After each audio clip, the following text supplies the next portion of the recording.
we are in the studio, ladies. We're back. We're on the air. So don't say it. No more dirty jokes, please. Okay. We have with us a wonderful guy. We have the victim is not really a victim. He's just going to demonstrate what we're going to do here. And his name is Jeff Zook, and they're going to show us how the telehealth works. So go ahead, let's go with it, Barb. Hi, Jeff. Thanks for helping here. You're welcome. The device. This is the device that is set up in the patient home, and we have the scale. And the nurse would come in and do an installation at the time when the physician has ordered it, and it directs the patient exactly what to do. Welcome to CardioCom. It talks to you. Ready for health check? And it also reads it here, and we also have them in Spanish. So it's really just 2 buttons that someone has to push. And if you're ready, Please sit down. it directs you. You're already ahead of the game. Place the cuff on your upper First, we're going to arm do your over blood bare pressure. skin.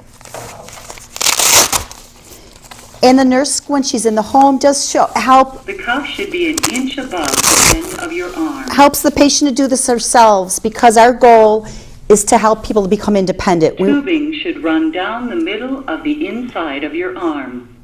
That's good. And so it directs you Wrap all along the cuff way. tightly around your arm. It gives you many prompts of what to do, so that if anybody forgets, and it also shows you a marker of where you should have the blood pressure cuff. Rest your arm and hand on a table or hard surface. And then what happens is, Please select pump pressure. and that's something that we don't have to do, it's all pre-done for you. Does it pump itself up? Press yes to check blood pressure. And Please anytime the remain nurse, still and the do not patient talk. can refuse to do something. If you want to Checking recheck blood things, pressure. Please wait. This is going to stop before it pinches my arm. too bad. hopefully. We're gentle with you. But what will happen is the machine even knows what a person's previous pressure was, so it knows not to pump it up too high, so that it can control that as well. While it's getting a blood pressure, it's also getting a heart rate as well. And what's happening is it's telling the person along the way, you can see that it's working. Anytime along the way you can stop doing it, you can just press that you want to end it. There's a word stop, and you can stop doing the process. And it does go very slowly. So sometimes people, their pressures they get, it releases it so slowly that it's very accurate. Determining blood pressure. Your blood pressure is 142/90. Woo! You're high. Okay. Your heart rate is 71. Yeah, it's not That's too good. bad. Please remove the blood pressure cuff from your arm. And then that leaves. Next, what will happen is they'll ask you about getting your Please oxygenation. remain seated. And there's a little clip. The pulse Place ox. finger clip Very on good. any finger except thumb. And it does guide you as to how to put that on. And then this will tell your Please oxygenation. So remain still during reading. we have patients that have COPD that also use this Press device. yes to check your oxygen saturation. Checking your Excellent. oxygen 97. saturation. Please wait. And so what we'll see is sometimes patients will want to recheck it throughout the day. You can go through this whole course of all of this, or during the day or later in an evening. If someone's not feeling well, they can go ahead and do another reading if they want. The nurses only, they'll look at the data during the daytime. It's 7 days a week. They would Your look at this oxygen data. saturation is 96. No, Very that was good. one off. Very good. He smoked Please today. remove Did the you? finger clip. Years ago. I quit years ago. Good. Very good. But it's... Please step on the scale. So this is where you are the That's- victim. This is the pad here. Yep. And it does hold people over 400 pounds, so, but I see that you're not in that category. No, right about where... Your weight is 211.3 pounds. Your maximum allowed weight is 150 pounds. That's that We just BMI, set you isn't it? up for that. Yeah, That's that sorry. BMI, isn't it? I can't weigh 150 pounds. You have 61.3 pounds. And we, of course, under the regular circumstances, would set that to what the Are you patient's weight should feeling be. more short of breath?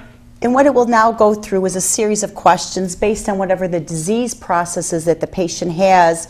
It will ask questions specific to that. So if a patient has heart failure, it might ask if they're short of breath, if you would say yes or no. If you Are are, you more short of breath with activity? Are you more short of breath at rest?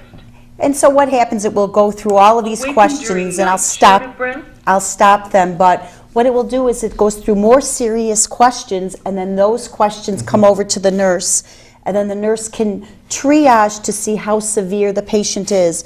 If you've gained some weight, if fluid weight, if your blood pressure is elevated, if your heart rate is dropping, if you're complaining of symptoms, that might trigger that the nurse is saying, I need to speak to the physician. Did you take your medications this morning? Did you have a meal that was maybe higher in sodium? And gather more information from you to see if this is a critical issue, or is this something that you can maybe modify by watching your salt intake for the day, or your physician may say, I want you to change a medication or increase something for the day. That allows the patient to then be part of the process to stay out of the hospital. In his Yeah. case, with that blood pressure and weight and everything, I would make arrangements. To see the doctor. Sure, exactly. No, I've been borderline for a number Awakened of during years. night short of breath? Okay, thank you very much for the demonstration, guys. Do you feel a little better now that you've been examined by the doctor? Obviously, it's Japanese or Chinese. Made in China. Made in China. China. Made in China The anymore. Chinese doctor. Thank you. Thanks a lot. You're welcome. Jeff Zook, doing the job. Thank you.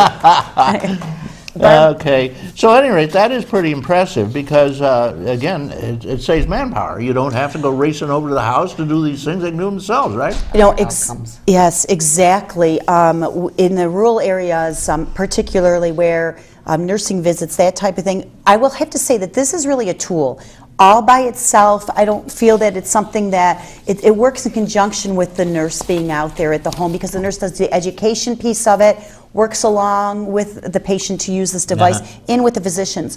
One of the things that we have found, we were part of a grant in 2005, and what we found is that our rehospitalization rates were significantly lower. Nationally, a patient in heart failure, 37% of the time will end up going back into the hospital. And we found with our units, in last year our statistics were 16% rehospitalization rate. So we found that the nursing visit in conjunction with the telehealth helped the patient to manage their care so they could stay out of the hospital. Well, I had down at the Quality in Westfield, now there's some other name or whatever, the Westfield pharmacists or chemists or something. It's on the corner of Maple and Main. They had a heart machine. They had a machine to tell your blood pressure. Right. They had a cuff there, and you just sit down, go squeeze into it, and it'd give it to you. And I used to have to go over to Dr. Burke's office regularly to get my heart medicine. I do have a high blood pressure, and I started doing it there. And I'd say, I want one of you to be my witness, read it for me, and then I'd email it to Burke. I never had to go back to Burke again. Very good.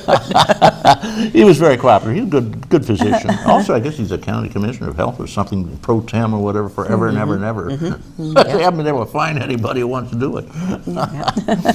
Okay, so at any rate, guys, that's how it works. And if you get on this home program, the Home Nursing Association will bring this little gadget along with you. And if you can handle it yourself, they'll say, go for it, kiddo. And you can get on all your vitals immediately, especially the pulse ox. Now, that I didn't realize you do that, but that tells you how your oxygen's going, and that's pretty important. I had a smoker. I did one, and she was a heavy smoker. She had a 98. Wow. Which is almost That's total lucky. saturation. That's I couldn't believe it. But this isn't Okay, the now only... you wanted to talk about bandages and wound care. Right. As I said to the caller, that is a big part of the types of patients that we care for have wound needs. And we have all kinds of different treatments that we're trained to do in the home. And Barb, again, is our disease management director, and this is part of her area of expertise. But we, in the visiting nurses, do a lot of high-tech things, not only telehealth, but for instance, if we go into a patient's home and they have a wound, we will take a digital photography of their wounds. It'll be part of their permanent record. We transmit these to the physician so that the physician can see the wounds, because they're not in the home, we are. And in addition to that, we have wound specialists, certified wound specialists. And I was wondering if, Barb, you could just... We have a phone call. Okay. That means phone. Okay. All right. Okay, good morning, caller. Thank you for waiting. Good morning, thank you. I was wondering what the impact now of the Westfield Memorial Hospital being sound and stable for many years to come, and how that affects the role of the visiting nurses. All that I can tell you is that we do work with Westfield Hospital and have for many, many years. The Visiting Nurses has been in existence for 125 years. We have just celebrated our 125th anniversary this year. We have close relationships with all of the hospitals in Chautauqua County. I'm the branch manager for Chautauqua County, so I can speak more expertly regarding the services in Chautauqua County. We do have liaison nurses who visit all of the hospitals in Chautauqua County, including Westfield Hospital. And so we do work with their discharge planners, with the emergency department, and we do receive referrals from Westfield Hospital, and we take care of patients that are cared for at Westfield Hospital. Okay, well, thank you, caller. Does that Okay, answer thank the you. question? Yes, thank you very much. Okay, good. Now, we have, you said discharge. You do have to have a discharge plan in the hospital. Now, you'd be part of that, right? You can't just wheel somebody out on the front lawn and No. say, goodbye, Mrs. Jones. Keep in touch. You've got to have a place to put Right. them that'll take care of them, their needs, or they stay in the hospital for 100 years, which is happening to hospitals all over the country now with the illegal immigrants will go in, somebody in a coma, and they just stay there. There's nothing. It costs millions. But at any rate, discharge program. What do they tell? They call you? What do they do? Yes, what they do is the physician and they work as a team. Yeah. And there has to be a coordinated discharge plan. Patients have to be discharged from the hospitals, and they have to have a safe plan. And home care and the Visiting Nursing Association is very, very closely involved with that. So if it's identified that a patient would benefit from home care, the patient is given a choice of agencies. Certainly would hope that they would choose the Visiting Nurses Association of Western New York. We go in and we meet the patient, and we develop a referral based on what the physician feels that is needed for the patient. And then that's where our liaisons, they get the orders, they get the referral, and then we organize the home care services. And our nurses and therapists go into the home and they provide service to the patients. Yeah. Now, one benefit of using home care is that we can help the hospitals keep their length of stay down. Now, you know that years ago, if you went into the hospital, you'd stay in the hospital a week, 2 weeks, maybe 3 weeks. Let me mention something there that goes along with that. Getting out of the hospital. Now, somehow, this is called the DRG, diagnostically related groups. And one day they decided, well, the state's paying too much. It was the state who was really annoyed about it. And everybody's paying too much for these stays in the hospital, so what we're going to do is limit the stays. And what are we going to do? That's take every disease, ailment, pain, whatever you have, and we're going to clump them together with a computer and the diagnostically rated groups, and then we'll decide how long the average stay is. And they did that, and they cranked up now. For instance, if you have a boil in your rear end, the stay is 2.5 days. They now will pay the hospital for 2.5 days. If you stay longer, no more pay. The hospital has to pay it. But if they can get you out less time, they keep the change. Interesting concept. We got a couple of calls. Now, Okay. Okay, I'd like to follow up briefly on that because it does affect your health. Not in the Westfield Hospital, I might add. Here you go. You're on, caller. Good morning. How are you guys today? Wonderful. Thank you. Good. All right. I got a question. Say somebody wants to work for you guys, you know, the Visiting Nurses Program. How do they go about that, and are there any specific qualifications for that, or do you train them? It depends on what position they're applying for. We do have an online site that you could go on, and you could actually apply for a position.